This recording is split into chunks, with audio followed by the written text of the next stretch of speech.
precisavam dele. Isso não é melhor que não. Bom, bom dia. Bom dia. Pessoal do fundo, bom dia. Com satisfação que nós retomamos as atividades da Eureka, a hora da matemática, da Eureka amanhã, né? Desse segundo semestre, nós estamos começando, no dia 11 de setembro. Por enquanto está tudo bem. E, com satisfação, dois jovens acadêmicos do PET, bolsista do PET Matemática, a Laura e o Fred, primeira mulher. A Laura e o Fred. A palestra é Problemas de Monovariância. A gente vê o tema assim, eu fiquei curioso. Muito bom. A apresentação, vamos pela Laura. Nasceu em Franca. Tinha preparado que era Jericoara. Até preparei Jericoara, que a mãe dela nasceu. Por acaso é mãe daquele rapaz. Que agora você é irmã da Laura. Antes a Laura era sua irmã. Entendeu? Mudou no começo. A Laura então nasceu em Franca. Preparei Jericoara, que é um refúgio de papagaios. Nossa, nós vamos sair daqui hoje de cultura também. Mas ela nasceu em Franca, tudo bem. Nasceu na cidade. Mas depois ela mudou para o interior, aqui para Tanabi. E um dia pretende morar na cidade. A Laura, ensino fundamental e médio, você fez escola pública em Tanabi, escolas públicas. Está terminando licenciatura em matemática. Ela fica muito de dia, mas é noturno. Licenciatura em matemática noturno. Bolsista do PET, já falei. Orientada da Andréa, desde o segundo ano. O que mais? Bom, ela fez licenciatura, mas certamente vai seguir, fazer mestrado, doutorado. E o Frederico, nasceu em Visão do Mundo. Sabe onde é Visão do Mundo? Visão do Mundo é Cosmorando. Cosmorando. Ensino fundamental e médio, ele fez em escolas públicas, com exceção do terceiro do ensino médio, ele foi fazer doutorando para fazer numa escola lá, com o professor Cláudio. Eu falei de você, o que sua mãe e seu pai queriam que você fizesse. O Fred, o pai dele gostaria que ele fizesse engenharia. O pai, né? Mas você queria matemática, e ele prestou matemática, passou aqui na UFSCar, se eu entendi. Primeiro, como treineiro, já passou em matemática. Depois, ele optou fez muito bem pelo nosso curso, né? E deixa a engenharia para lá. Deixa a engenharia. Ele é bolsista PET, estuda com o professor Valdemar desde o segundo ano e já está decidido, faz bacharelado em pura e já decidiu, quer estudar análise pela vida, mestrado, doutorado direto, não, mestrado, doutorado. E eu agradeço a presença de vocês, tá? E agradecendo a professora Goretti, hoje não nos prestigiou, mas tudo bem. A professora Adalberto, que muitas vezes ele orienta sobre os temas. Tá? Fique à vontade, muito obrigado pela presença. E vamos, eu estou curioso com esse tema.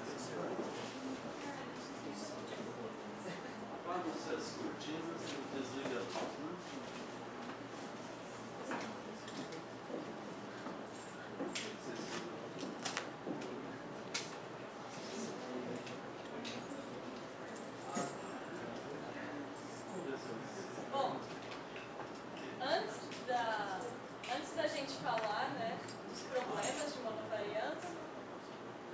monovariância, ela é como se fosse uma prima, assim, um primo da invariância.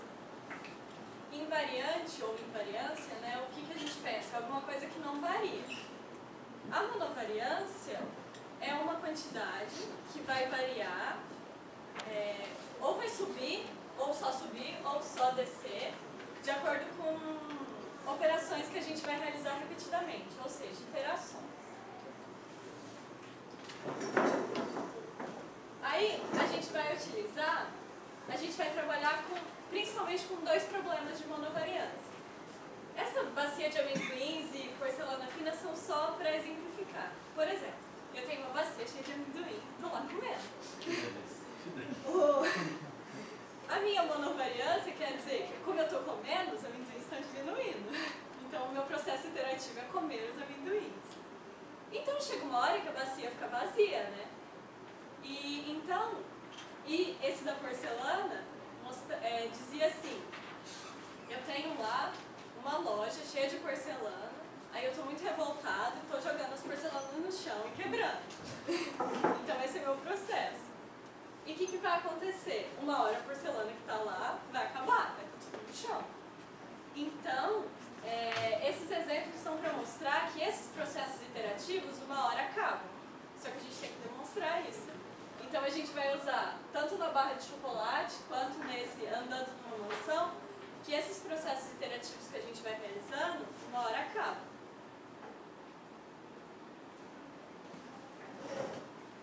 O da barra de chocolate é o seguinte: estou eu e um outro jogador com uma barra de chocolate.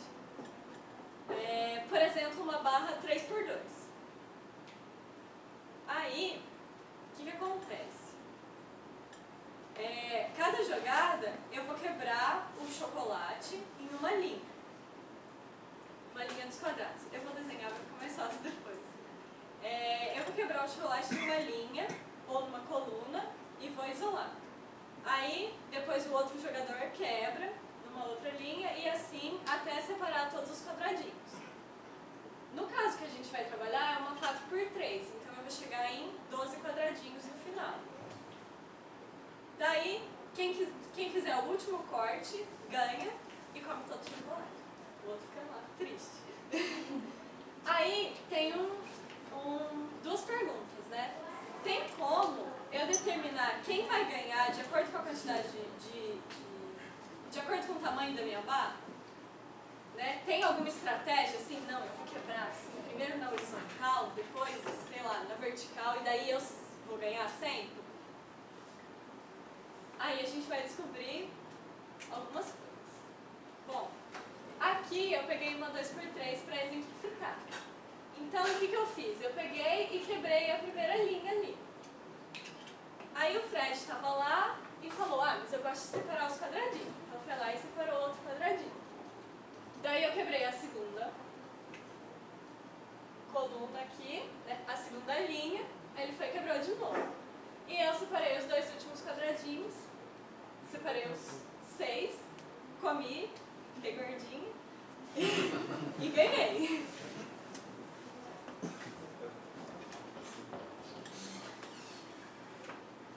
Aí, para resolver esse problema, né, vamos por etapas. Primeiro, vamos pensar em exemplos com números menores, né? 2x2, por exemplo. Se eu fizer um 2x2, vou ter assim. E aí eu posso quebrar assim, né? Fiz uma iteração. Depois eu posso quebrar assim, fiz duas. E assim a terceira. O primeiro jogador que joga faz as operações de número ímpar. Então aqui quem ganhou foi o primeiro jogador. Certo? Agora, se eu fizer na 2x3, a gente percebeu também que quem ganhou foi o primeiro jogador. E aí? É sempre o primeiro que ganha? O segundo nunca vai ganhar? Ele tem que fazer alguma coisa para ele ganhar? Ele toma um chocolate, sai correndo e daí ele pode comer?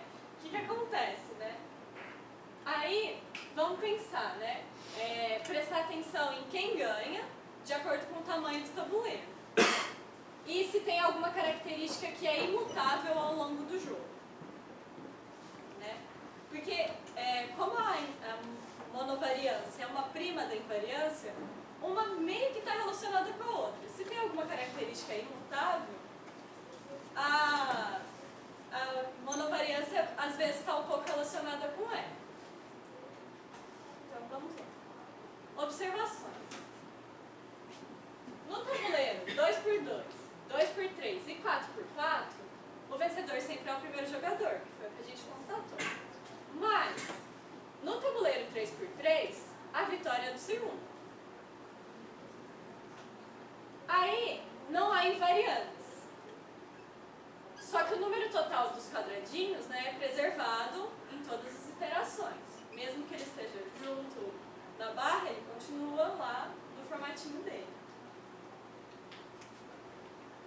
E, em cada turno que a gente faz, os jogadores criam uma peça a mais de chocolate. Por quê? Aqui eu tinha uma peça. Depois que eu quebrei, eu fiquei com 2. Depois que eu quebrei de novo, eu fiquei com 3. E na última iterada, eu fiquei com 4, que é o número de quadradinhos. Então, a minha monovariante aqui é 1, porque está crescendo 1 a cada rodada. Aí a solução, né? A nossa monovariante é o número total de peças a qualquer momento. Como começamos com uma peça, que é na barra de 3x4, e terminamos com 12, a monovariante começa com 1, depois 2, 3, 4, até chegar na 12 e daí o jogo acaba. Independente da estratégia que você fizer, os dois jogadores farão um total de 11 movimentos nesse tabuleiro 3x4. E como o primeiro jogador vai fazer o primeiro, o terceiro, o quinto, o sétimo, até o 11º, ele vai ganhar. Então a gente percebe o quê? Que quando ele for par, o número total de quadradinhos, é o primeiro jogador que ganha. E quando ele for ímpar, é o segundo. Porque se ele for ímpar, eu vou ter que fazer uma iterada a mais, né? Para eu conseguir ter todos os quadradinhos de chocolate. E daí a gente pode generalizar do jeito que a gente quiser. Se eu quiser um tabuleiro M por N, depois fazer múltiplos jogadores, 10, ao invés de um chocolate fazer um bolo e fazer tridimensional, ou sei lá, 4 dimensões, mudar as regras, eu posso fazer o que eu quiser.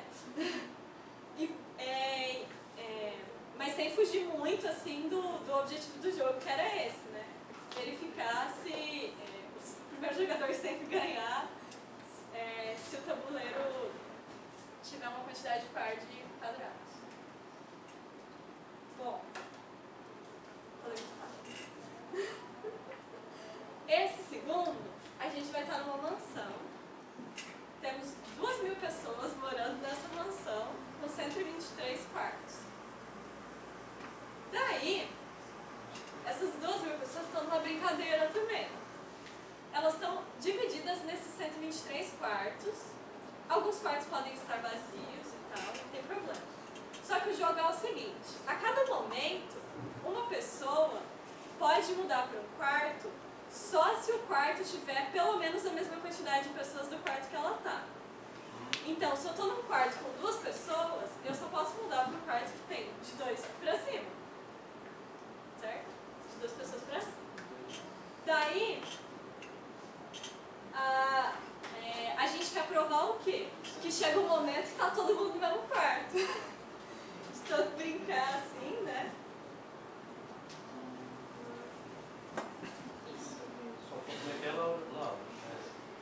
Só pode ir para um quarto que tenha pelo menos a mesma quantidade de pessoas do quarto que você está. Se eu estou no quarto com uma pessoa, eu só posso ir para um quarto que tem pelo menos uma pessoa para mais. Eu posso ir para um quarto que tem 1999 pessoas. Aí, bom, o que a gente observa, né? Que a cada momento alguém vai para um quarto com mais pessoas, fazendo com que a concentração desse quarto aumente, né? Elas se concentram em quartos lotados. Agora, a gente quer definir uma função para medir essa concentração. Porque se uma pessoa só mudar e daí depois você somar a quantidade de pessoas dos quartos, você vai falar, uai, não modificou nada. Mas a gente vai definir uma concentração diferente. A gente vai pegar e vai medir a concentração do quarto. Aliás, medir a concentração do quarto como sendo o quadrado das pessoas que estão lá dentro, da quantidade de pessoas que estão lá dentro. Então, por que ao quadrado? Porque ela já vai dar uma diferença assim, um pouquinho maior na quantidade de pessoas. Por exemplo, num quarto que tem 3 pessoas, a concentração vai ser 9.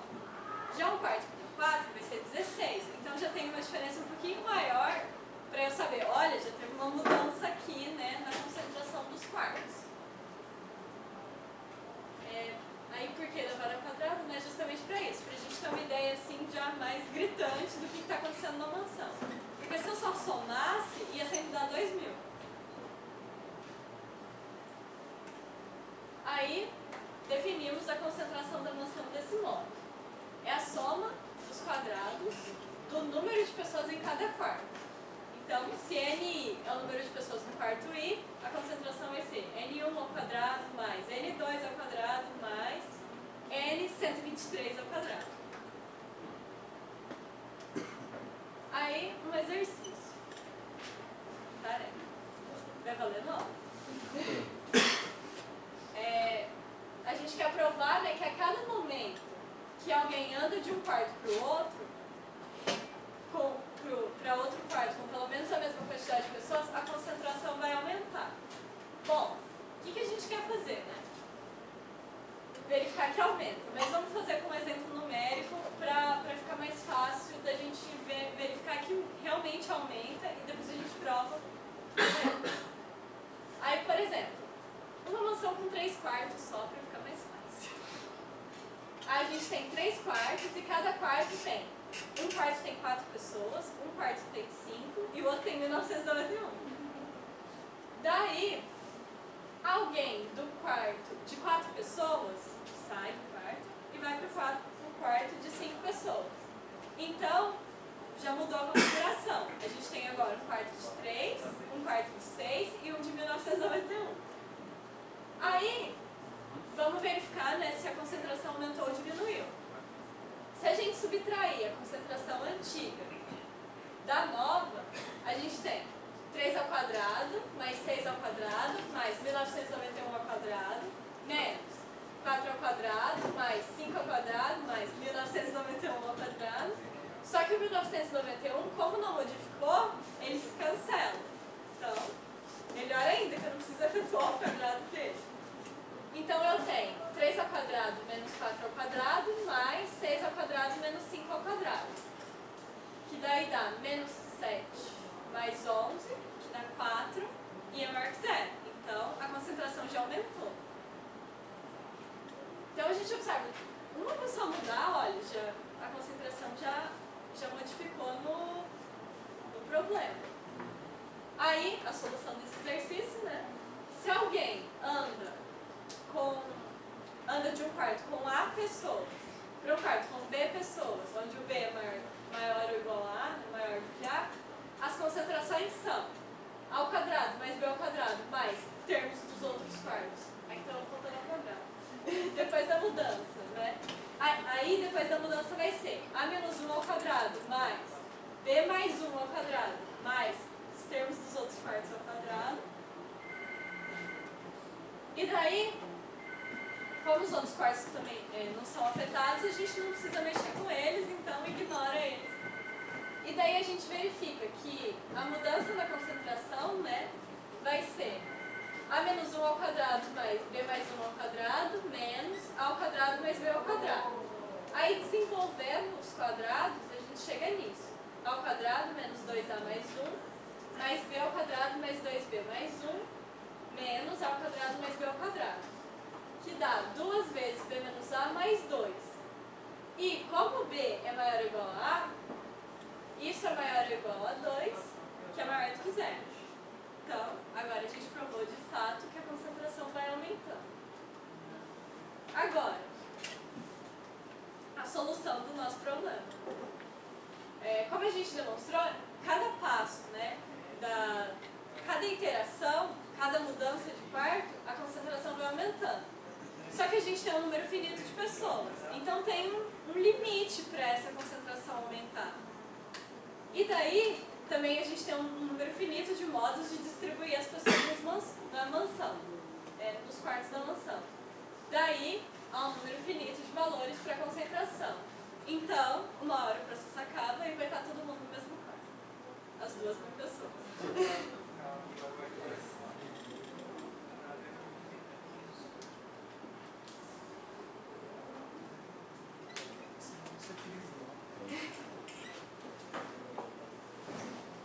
Agora a ideia é o seguinte. Vamos só recordar o que a Laura falou no início, para a gente dar prosseguimento aí no nosso raciocínio. A Laura falou de monovariância e de invariância. A invariância era aquela coisa que, como o próprio nome diz, não varia, certo? Então, por exemplo, uma sequência constante, ela não varia, é uma invariância. Monovariância é uma coisa que ela tem um comportamento assim, bem definido. Por exemplo, uma função estritamente monótona.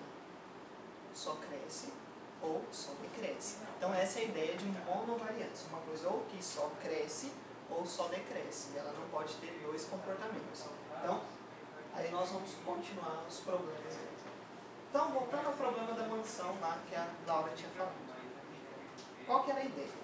Você tinha uma mansão com 2.000 quartos, 2.000 pessoas, com 123 quartos, e essas pessoas espalhadas aí nos quartos. A cada minuto, uma pessoa passava de um quarto para o outro. Certo? Uma única pessoa. E qual que era a condição? Você passava de um quarto para o outro. Que o outro tivesse uma quantidade de pessoas maior ou igual ao que seu quarto tinha. Uma pessoa que estava num quarto com 4 pessoas não poderia passar para um que estava com 3. E aí ela concluiu essa ideia que todo mundo ia terminar no final num único quarto. Nesse meio, bom, deixa eu falar, depois eu falo de novo da concentração. Agora, nós vamos ver que esse problema tem alguma coisa aí, alguma palavra ou 2 palavras que estão totalmente relacionadas com ele para que ele tenha uma solução bonitinha, ou seja, que todo mundo termine num único quarto. E o que é? O que será? Qual o fato mais importante para a conclusão do problema da mansão? Ou seja, o que nós podemos dizer assim, ó, qual que foi o ponto-chave para que o problema desse certo? Será que foi a concentração que a Laura definiu lá daquele jeito? Em vez de falar assim, ó, a concentração na casa inteira, na mansão, vai ser o número de quartos do quarto, o número de pessoas do quarto 1 mais... Mas ela não definiu assim. Ela achou que era ruim. Vamos definir como o número ao quadrado de pessoas e aí somar. Será que foi isso? Será que foi o fato dela usar a monovariância? Ela provou que a concentração era uma monovariância, ou seja, ela não poderia decrescer. A concentração da casa toda sempre só aumentava, certo? E aí? Qual que foi o ponto-chave da resolução do problema? Isso, as 2 palavras, e a gente vai ver que não. A questão era que nós tínhamos uma quantidade finita de quartos na mansão, 123 quartos, e uma quantidade finita de pessoas, ou seja, 2.000 pessoas. E nós vamos ver que essa questão do finito vai estar totalmente influenciando no nosso problema ter solução.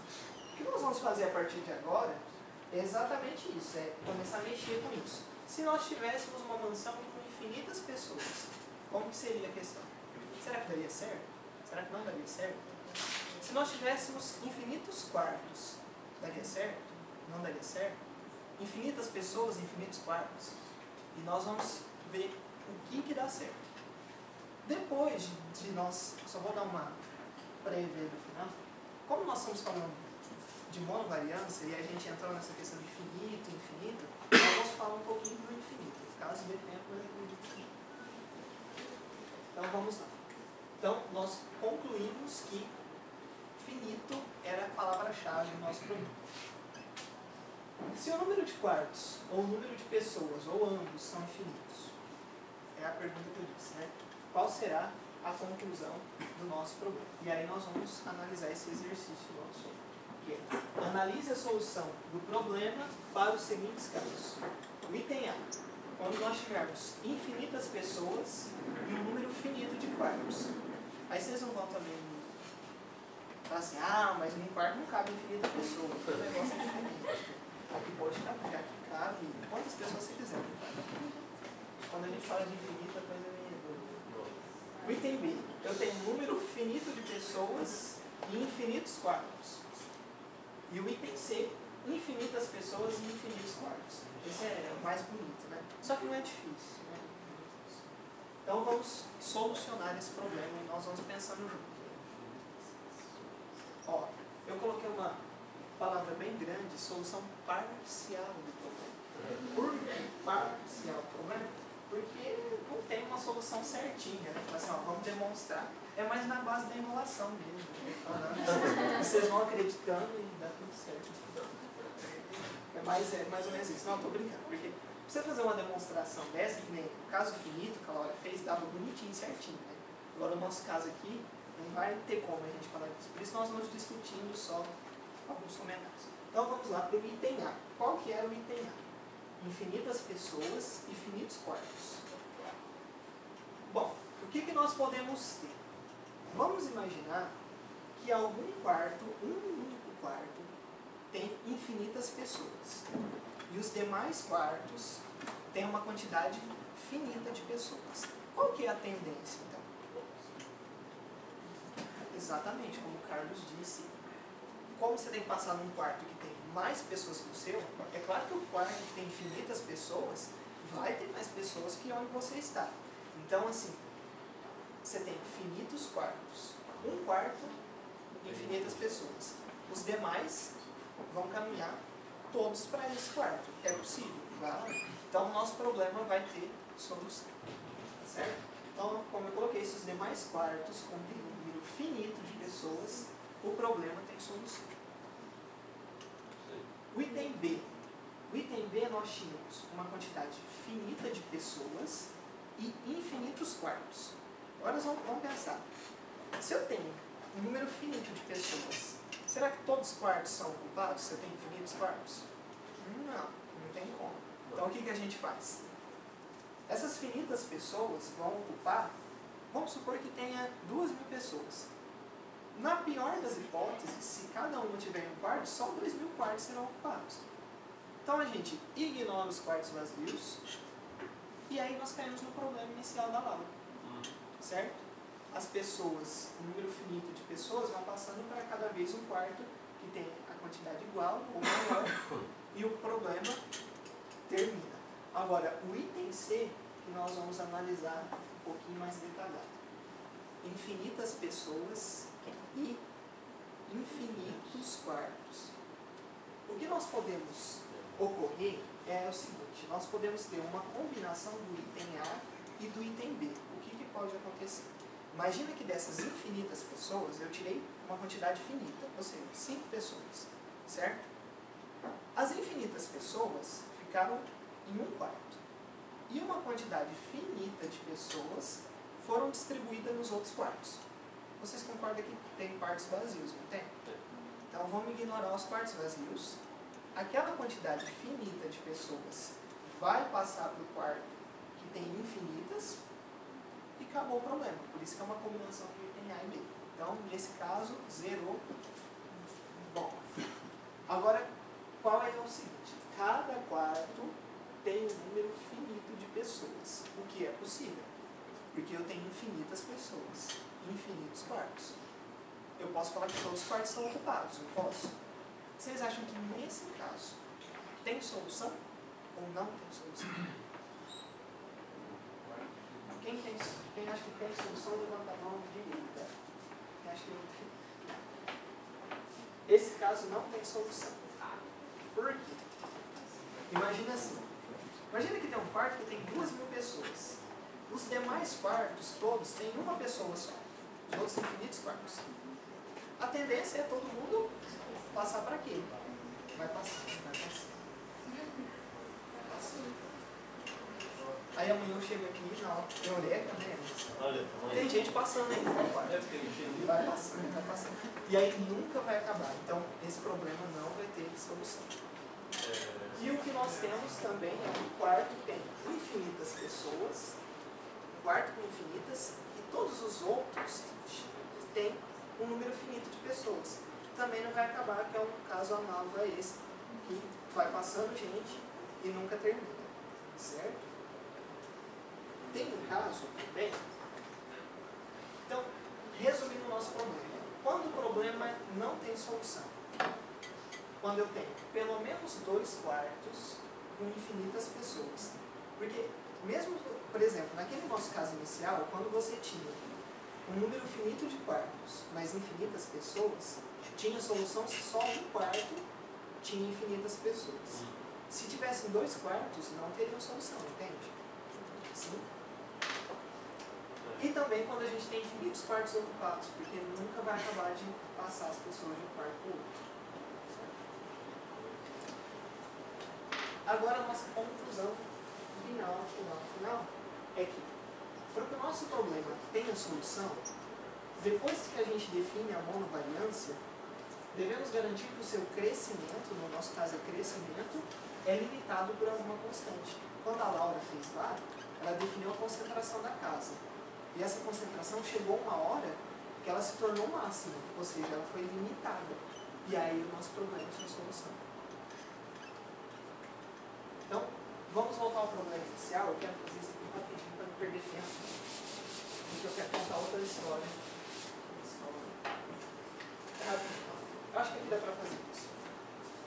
Eu tenho... Como definir essa funçãozinha f aqui? Deixa eu pegar uma luzinha. Vamos definir essa funçãozinha f aqui sendo a nossa concentração. E aí, é uma função de 123 variáveis. Imagina calcular as derivadas parciais dessa função. Aí, você pega essa função, ela é a concentração, ou seja, N1, que é o número de pessoas no quarto 1, ao quadrado, mais N123, que é o número de pessoas no quarto 123, ao quadrado. A questão é que essa funçãozinha, essa aplicação, ela só pode assumir, no máximo, 2001 elevado a 123 valores. Por quê? Princípio fundamental da contagem. Lembra lá? Cada variável pode assumir quantos valores aqui? É o número de pessoas em cada quarto, né? Tinha 2.000 pessoas. Pode ser 0 nenhuma pessoa ou até 2.000 pessoas. Então são 2.001 possibilidades. Então você tem 2.001 possibilidades vezes, para o primeiro caso, com N1, vezes 2.001, 123 vezes, ou seja, 2.001 elevado a 123. Claro que estou falando que isso é um limitante. Nada me garante que ocorra todos esses resultados. Por quê? Se for 0 para todo mundo, teria como? Não. Né? 0 pessoas em todos os quartos não teria. Então isso aqui seria um limitante superior aí da minha função. F, ela pode assumir só isso, ou seja, o conjunto imagem dela é um conjunto limitado. Se ele é limitado, vocês concordam que ele vai ter um máximo? Pode, não precisa nem falar de supremo, mas pode falar do máximo. Só você pegar o maior dos valores, de todos esses valores lá. Então a F é limitada. Pelo fato da F ser limitada, a nosso problema tinha solução. Certo? Gente, se tiver dúvida, eu estou falando muito mal. Bom, com isso, nós terminamos então aquela parte lá. Agora, só para eu falar um pouquinho de infinito, para terminar o projeto agora, nós vamos falar do hotel de Hilbert. Qual que é a ideia do hotel de Hilbert? Esse hotelzinho aqui, ó. Esse hotel infinito, ó, tá vendo? E não acaba, tem infinitos quartos. Isso aqui é um ônibus infinito. Olha o produto. Então, o Brasil está precisando. Então, depois no final tem uma surpresa para vocês. Então nós vamos falar do hotel de Hilbert. Qual que é a ideia do hotel de Hilbert? Imaginem vocês que nós temos um hotel aqui em Rio Preto, que é o hotel de Hilbert, que ele tem infinitos quartos. E ele está, hoje à noite, lotado. Certo? Aí eu vou sortear uma pessoa aleatoriamente, a Laura, e vou falar assim. A Laura vai lá no hotel agora. Bateu lá. Tem vaga? Aí a mulher falou assim, pode entrar, tem vaga. A mulher estava lotado. Não, mas eu vou dar um jeito. A mulher pegou o telefone e falou assim, todo mundo que está no quarto N, passa para o quarto N mais um. E aí a Laura ficou no quarto número 1, ela entrou bonitinha lá, pousou lá à noite. Pode ocorrer? Pode, tem infinitos quartos, então não tem problema. Agora vai chegar um ônibus, e por sinal ele é infinito. É igual esse ônibus aqui, ó, que nós falamos lá. Chegou um ônibus infinito. Bateram lá. Aí falou assim, ó, posso entrar? Pode, cabe todo mundo aí. Mas como que ele fez isso? Fez assim, ó. Pegou a pessoa do quarto N, mandou para o quarto 2N. Todo mundo que estava no quarto N foi para o quarto 2N. Vocês concordam comigo que agora todos os quartos ímpares estão desocupados? Sim, né? Nem preciso de... Eu tinha até feito um negócio aqui para mostrar, mas nem preciso se vocês concordarem. Vocês concordaram. Então, todo mundo desse ônibus infinito vai ser acomodado lá. Olha que beleza. Agora, essa situação é terrível. Chega a infinitos ônibus com infinitos passageiros cada ônibus. Nossa, agora ficou difícil. Agora ficou difícil. O que nós vamos fazer agora? Nós vamos fazer assim. A pessoa, o passageiro I, do ônibus J, então passageiro I, do ônibus J, vai ocupar o quarto. A primeira teria que falar outra coisa. É que ela vai, a hora que chegou esse ônibus, a moça lá da recepção, que trabalha 24 horas, porque nesse hotel infinito pode ocorrer qualquer coisa, ela vai falar assim, olha, todo mundo que está no quarto N, vai para o quarto 2N mais 1, por exemplo, e aí os pares estão desocupados, né? Como tem infinitos pares, cabe todo mundo lá. Então a pessoa I, do ônibus J, ele vai para o quarto 2, elevado a I mais 1, vezes 2J, menos 1, ou mais 1, depende. É que geralmente quando a gente vai contar uma pessoa, você não vai falar a pessoa Z, né? Você fala a pessoa 1, então vamos colocar 2J menos 1. Isso daqui, eu também tinha preparado, mas o que nós vemos é o seguinte. Cada pessoa vai ocupar um quarto par. Vocês concordam? Que são os que estavam desocupados. Porque isso daqui sempre vai ser uma potência de 2, né? Isso aqui, números inteiros, positivos. Então é sempre uma potência de 2 que é um número par. Então todo mundo vai ocupar um quarto par.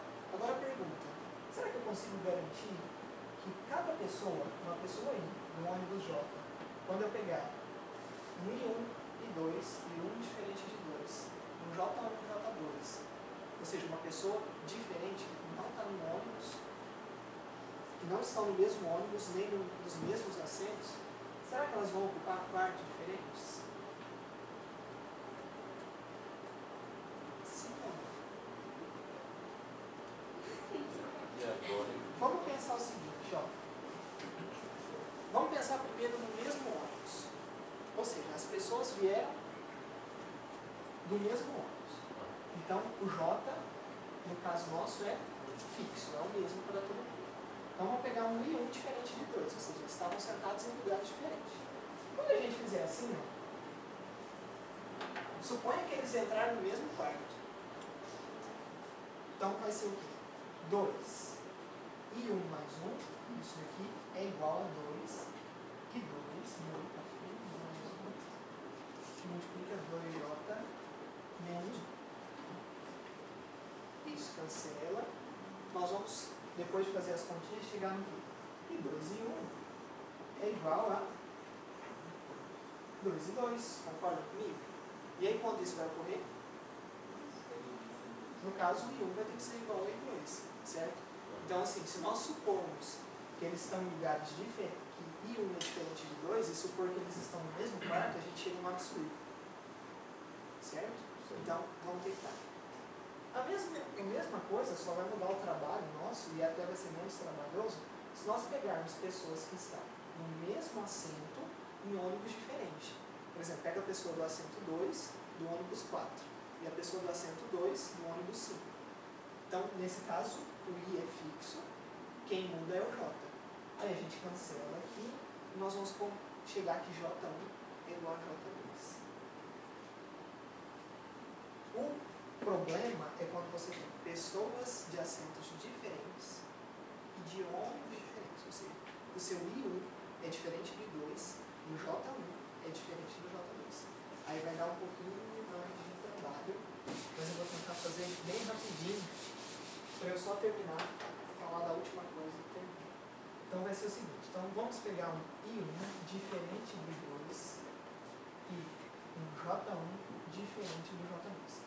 Vamos supor que eles estão no mesmo quarto, ou seja, que 2 I1 mais 1 vezes 2 J1 menos 1 é igual a 2 I2 mais 1 vezes 2 J2 menos 1. Sem ter problemas, nós vamos supor que o I1 seja maior que o I2. Se o I2 fosse maior que o I1, a gente só invertia os papéis da divisão aqui e saía a mesma coisa. Então vamos fazer assim. Vamos passar isso daqui para cá e esse para lá. Ficamos assim. 2 I1 mais 1 dividido por 2 I2 mais 1 é igual a 2 J2 menos 1 sobre 2 J1 menos 1.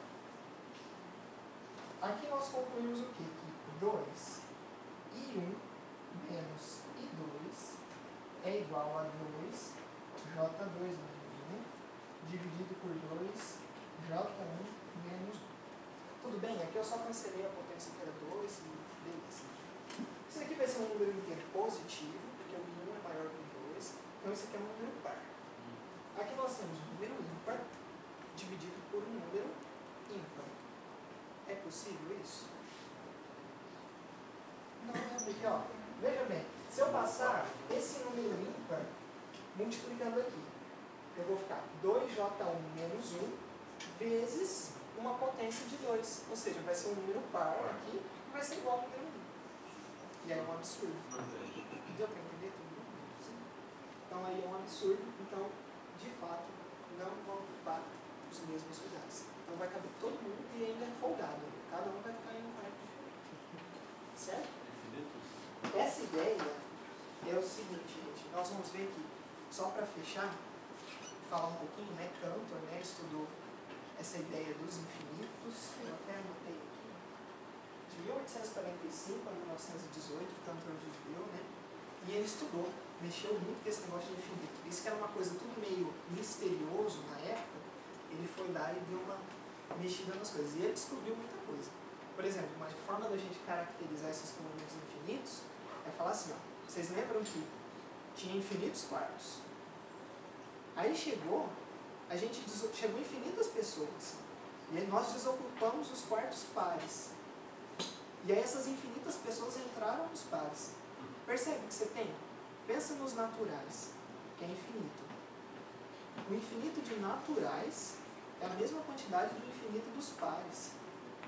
Ou seja, você tem um subconjunto próprio, ou seja, que ele não é igual ao conjunto tão grande, só que a cardinalidade, ou seja, o número de elementos, é o mesmo. Olha que coisa boa. Então, uma coisa que para a nossa mente parece contraditório, mas não é contraditório, vai contra a nossa indução, porque é contra-indutivo, né? Porque você está mexendo com coisa infinita, e coisa infinita, essas coisas que a nossa mente induz, não vai muito certo. Certo? Então, é isso que nós temos. E só para falar, esse Cantor chamou esse infinito aí dos inteiros, vamos falar, dos naturais, como sendo o Aleph zero, né? Ou seja, o menor dos infinitos. Consequentemente, todo conjunto infinito, enumerável, ele vai ter a cardinalidade, ou seja, o número de elementos, vai ser Aleph zero. Por quê? Lembra na introdução, fez, tem gente que não fez. Você vê que o conjunto é enumerável quando você conseguir uma abjeção dele com o subconjunto dos números naturais, né? Ou seja, se os naturais, a cardinalidade é Aleph 0, você pegou um subconjunto infinito, a cardinalidade vai ser Aleph 0. Aí você tem uma abjeção com esse outro conjunto seu que é enumerável. Aí você tem uma abjeção, o número de elementos é igual. Então, todo conjunto infinito, enumerável, a cardinalidade é esse senhorzinho aqui, que é o Aleph 0. Certo? Com isso, nós terminamos, é isso que a gente queria falar. Só para falar para vocês, eu fiquei pensando em casa à noite, depois eu comentei com a Laura e nós concluímos uma coisa. Vocês viram que tem um ônibus infinito lá, né? Eu falei assim, não existe essas coisas, né? Aí eu falei assim, não tem. Aí eu lembrei da circular, né? Aí lotada e vamos, não, pode entrar. Você tá é isso, né? Nós queremos falar para vocês. Obrigado.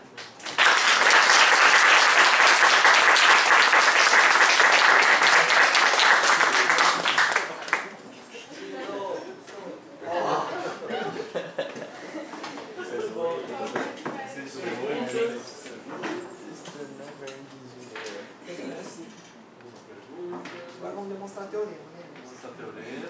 Não, já foi nessa manhã inteira. Nossa, hoje foi 11 de setembro, né? Tá bom. Obrigado, gente. Bonito. O ônibus infinito vai chegar, né?